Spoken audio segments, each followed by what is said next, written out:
안녕하십니까, 코인 눈사람입니다. 오늘부터 제가 코린이 벗어나기 프로젝트를 시작하려고 합니다. 첫 번째 시간으로는 코인에 대한 기본 용어를 알아가는 시간을 가져보도록 하겠습니다.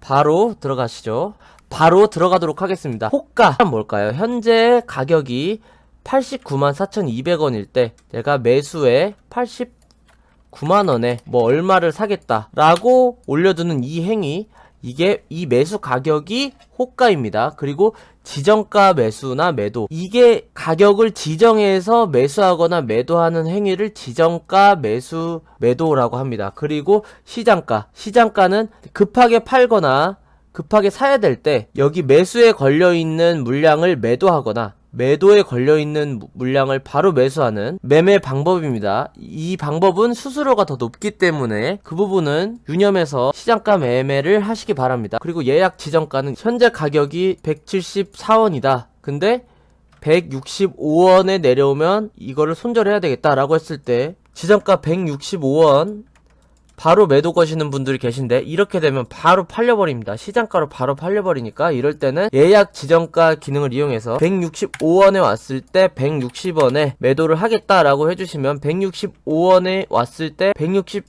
164원에 걸려있는 매수 물량으로 매도가 됩니다. 즉 시장가 매도가 된다는 거죠. 일반적으로 예약 지정가 기능은 손실 방지를 위해서 많이 사용을 합니다. 그리고 익절은 뭐죠? 내가 10,000원에 샀는데 11,000원에 팔았다. 이득 보고 팔았을 때 익절이라고 합니다. 손절은 10,000원에 샀는데 9,500원에 너무 위험한 포지션이라 팔았다. 손해를 보고 파는 걸 손절이라고 합니다. 그리고 거래량은 이쪽에서 차트에서 보이는 하단에 보이는 거래량, 거래가 되고 있는 체결된 거래의 볼륨, 총량을 얘기를 합니다. 시가총액은 이쪽 정보에 보면 나오죠. 시가총액은 현재 발행된 총 코인 수와 코인 가격을 곱한 게 시가총액입니다. 그리고 평단은 평균 단가의 줄임말이죠. 내가 이거를 10,000원에 한번 사고 20,000원에 한번 샀다. 그렇게 되면은 평단은 15,000원이 됩니다. 그리고 물타기는 뭐라고 하죠? 일반적으로 우리가 고점에서 샀는데 가격이 하락했을 때 저점에서 추가 매수하는 행위를 물타기라고 합니다. 왜 물타기라고 하죠? 지금 물이 짠데 덜 짜게 하려면 물을 좀 타죠. 평단을 낮추기 위해서 하는 행위를 물타기라고 합니다. 그리고 이거랑 비슷한 말로 불타기가 있습니다. 불타기는 시세가 강력하게 내가 이미 매수를 해서 보유하고 있는 종목인데 시세가 강한 상승을 보여줄 경우에 이 중간에 내 평단보다 높은 위치에서 매수하는 방법을 불타기라고 합니다. 불타기를 잘하면 더 큰 이득을 낼 수 있지만 일반적으로 불타기를 하게 되면 다음 조정 전까지 매도하지 못했을 때 손실로 이어지는 경우가 있으니까 불타기는 조심해서 하시기 바랍니다. 그리고 고점이라고 하면 차트의 고점, 일반적으로 고점이라고 하면 그냥 여기선 고점이죠. 단기적으로는 여기서 고점이 될 수 있습니다. 그냥 차트에서 가격이 높게 형성된 부분을 고점이라고 하고 저점은 반대죠. 낮게 형성된 부분을 저점이라고 합니다. 추격 매수 하지 말라고 많이들 하죠. 추격 매수는 왜 하지 말라고 하냐? 아까 불타기랑 비슷한 이유입니다. 추격 매수를 급하게 했을 때 내가 이 부분에서 매수를 할 수 있을지 이 부분에서 매수를 할 수 있을지 차트가 여기까지만 진행된 상태에서는 뒤가 어떻게 될지 알 수 없기 때문에 이쪽에서 내가 더 올라갈 것 같아서 추격 매수를 했다. 달리는 말에 올라탔다 라고 했을 때 여기서 하락이 발생할 수 있기 때문에 추격 매수는 하지 말라고 말씀드리는 겁니다. 조정이 왔다. 흐른다. 비슷한 말이죠. 조정은 뭐죠? 강한 상승 이후에 하락으로 이어지는 이 상황을 조정이라고 합니다. 그리고 개미는 우리죠? 네, 코린이들. 일반 투자자들을 개미라고 합니다. 개미털기는 일반적으로 우리가 강한 상승이 있기 전에 강한 하락이 나오는 걸 보고 개미털기라고 합니다. 여기에서 봤을 때는 이런 상황으로 볼 수 있겠죠. 이동평균선을 깨는 하락이 나온 이후에 상승이 나왔다. 이럴 때 우리는 개미털기를 당했다라고 합니다. 호구는 흑우라고도 하죠. 요즘에 바보 같은 사람, 매매를 잘 못하는 사람을 호구라고 합니다. 그리고 구조대 오나요? 이런 얘기 하죠. 근데 이 전에 배워야 될 게 뭡니까? 몇 층? 에이다가 지금 1,700원인데 자, 이때 산 사람 1,800원에 산 사람이 있습니다. 이 사람은 에이다 18층에 살고 있습니다. 혹시 구조대 오나요? 라고 얘기하는 겁니다. 가격이 층을 붙여가지고 얘기하는 걸 몇 층에 있다 뭐 이런 식으로 얘기하고, 세력이 구해주러 오거나 가격이 거기까지 상승했다, 상승하러 오는 걸 물려있는 사람 입장에선 구조대가 온다 라고 표현을 하는 겁니다. 그리고 펜트하우스, 우리가 일반적으로 펜트하우스는 고층에 있는 굉장히 비싼 집을 얘기하는데, 여기에서 만약에 최고가가 1810원인데 1810원에 매수한 사람을 펜트하우스 산다고 합니다. 남한테 하면은 조롱의 표현이 될 수 있고요, 자조적으로 표현하는 걸 펜트하우스라고 합니다. 그리고 세력은 우리가 일반적으로 있는지 없는지 모르지만 대부분이 있다고 믿고 있는 그 부분입니다. 여기서 가격을 올리는 건 우린 누구라고 생각하죠? 세력이라고 생각합니다. 보이지 않는 손, 누군가가 거대한 세력이 우리를 털고 간다, 아니면 우리를 구조하러 온다, 이런 식으로 생각합니다, 일반적으로. 그래서 그 세력을 운전하는 사람을 운전수 아니면 기사 뭐 이런 식으로 표현합니다. 그래서 상승은 하되 변동폭이 크게 이런 식으로 상승하면 일반적으로 기사님이 운전이 좀 험하시다, 이런 식으로 표현을 하기도 합니다. 그리고 김치 프리미엄은 해외 거래소 대비 국내 거래소의 가격 차이를 김치 프리미엄이라 합니다. 그래서 김프가라는 사이트에서 확인을 할 수가 있고요. 일반적으로 업비트와 바이낸스 마켓의 차이를 김프 수치라고 합니다. 그래서 김프가 15%다, 14%다. 요즘에 김프가 좀 높게 유지되고 있는 상황입니다. 적게 유지될 땐 2%의 김프도 있었고요. 그리고 역푸는 뭐죠? 반대로 국내 매도세가 너무 강했을 때, 일반적으로 패닉셀이 나오게 되면 김프가 하락을 합니다. 김프가 하락을 했을 때 업비트의 기준 가격이 바이낸스 BTC 마켓보다 낮아지는 현상을 역푸가 꼈다, 역푸가 발생했다라고 합니다. 그리고 버거형들 일어났다, 이렇게 얘기하죠. 버거형들은 미국 코인 투자자들을 얘기하고요. 그리고 일반적으로 저녁 9시가 되면 버거형들이 일어나서 매매를 시작한다고 알고 있습니다. 그리고 펌핑은 뭐죠? 순간적으로 짧은 시간 안에 높은 거래량이 터지면서 가격이 올라가는 이 현상을 펌핑이라고 합니다. 여기서 펌핑이 한번 발생했죠? 한번 발생하고 나서는 대부분 그 이전 가격과 비슷한 형태로 저점으로 돌아오게 됩니다. 그리고 투더문, 우리가 투더문 하죠? 투더문은 문이 하늘에 있죠? 달이 하늘에 있으니까 하늘로 뚫고 간다, 이런 표현입니다. 투더문.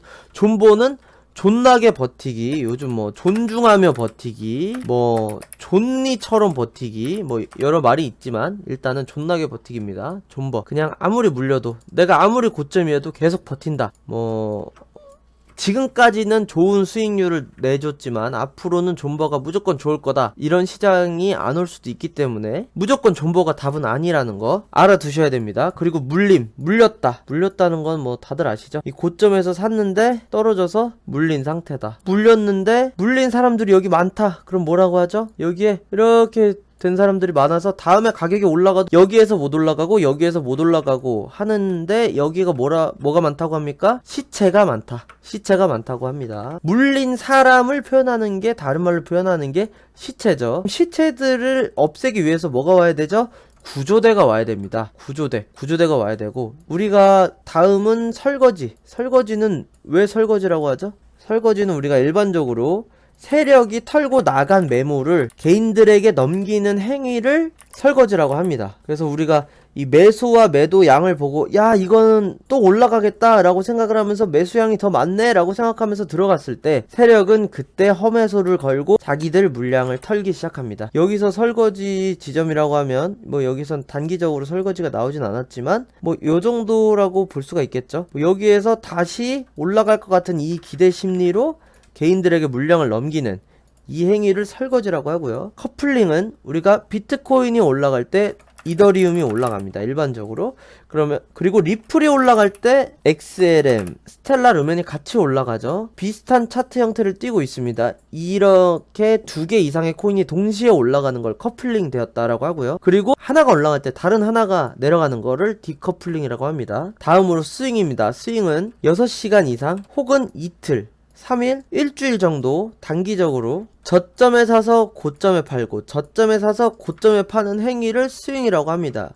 일반적으로 코인은 알트가 조정이 왔을 때 저점에서 매수하고, 펌핑이 나왔을 때 매도하고, 또 다른 알트가 저점이 나왔을 때 또 매수하는, 이런 방법으로 스윙을 돌리면 단기적으로 존버보다는 더 큰 수익률을 낼 수 있습니다. 그치만 스윙을 할 때는 저점을 잘 보고 들어가야 되고 고점을 잘 보고 팔아야 되기 때문에 존버보다 난이도가 있는 매매법이죠. 그리고 스캘핑은 1분 이내에 몇 초 만에 단기적으로 매매, 단타하는 방법을 스캘핑이라고 합니다. 상당히 짧은 시간 안에 이루어지기 때문에 단위 시간 대비 높은 수익률을 얻을 수 있지만 그만큼 리스크가 큰 포지션에서 스캘핑이란 행위를 해야 되기 때문에 초보들에게는 권해드리지 않는 방법입니다. 오버데이는 오늘 밤을 넘기는 매매법을 오버데이라고 합니다. 그렇지만 코인에서는 24시간 장이 있기 때문에 이런 말은 쉽게 쓰지 않죠. 패닉셀, 최근에 패닉셀이라 하면 4월 7일에 4시경에 일어난 이상월 패닉셀이라고 합니다. 공포에 휩싸였을 때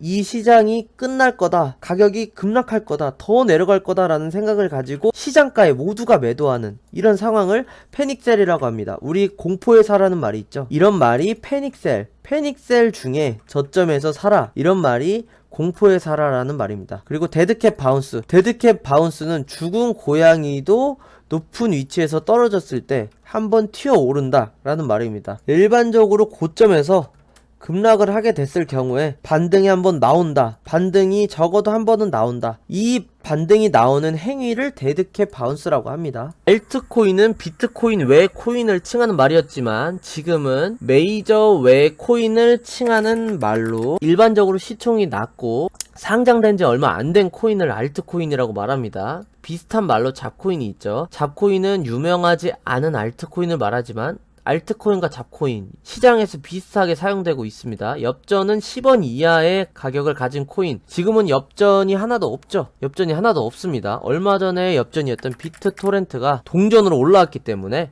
자, 그래서 100원 동전은 110원에서 990원 가격을 가진 코인을 동전이라고 합니다. 그리고 그 위로 올라가면, 자, 지폐된다, 칠리즈 지폐된다 했는데 칠리즈 지폐됐다가 동전으로 떨어져서 지폐 근처도 못 가고 있습니다. 그래서 지폐는 1000원 이상의 가격을 가진 코인을 지폐라고 합니다. 지폐. 그리고 스캠 코인. 스캠이 뭐죠? 일반적으로 우리 사기를 얘기하죠. 간단하게 말하면 사기 코인으로 시중에 돌아다니는 코인 오픈소스를 이용해서 그냥 이름만 만든 코인을 얘기하는데, 요즘에는 좀 더 넓은 의미로 가격이 상승할 것 같을 때 하락했다, 뭐 이랬을 때 우리가 실망감을 표현하는 단어로 이 코인 스캠 코인이네, 뭐 주식으로 따지면 개 잡주네 라고 얘기하는 것과 비슷한 의미로 사용되기도 하죠. 그리고 에어드랍은 우리가 에어드랍 된다, 뭘 사면 에어드랍 된다, 뭘 사면 뭐가 에어드랍 된다, 이런 얘기 들어보셨을 텐데, 에어드랍은 코인을 보유한 자에게 이자 개념으로 다른 코인을 지급하는 개념입니다. 에어드랍은 뭐 주식으로 따지면 무상증자 같은 개념과 비슷하다고 보시면 됩니다. 그리고 원화채굴하러 간다, 이런 말 많이 하는데, 원화채굴은 그냥 현생에서, 현실 세계에서 돈 버는 행위를 원화채굴이라고 합니다. 자, 오늘 이렇게 코인이 벗어나기 프로젝트 제1강 코인 기본 용어에 대해서 설명드렸습니다. 정말 간단한 용어만 설명을 했고요. 다음에는 차트를 보는 데 있어서 꼭 알아야 할 용어들로 2강 꾸며보도록 하겠습니다. 오늘은 여기까지 하겠습니다. 구독과 좋아요도 부탁드립니다. 감사합니다.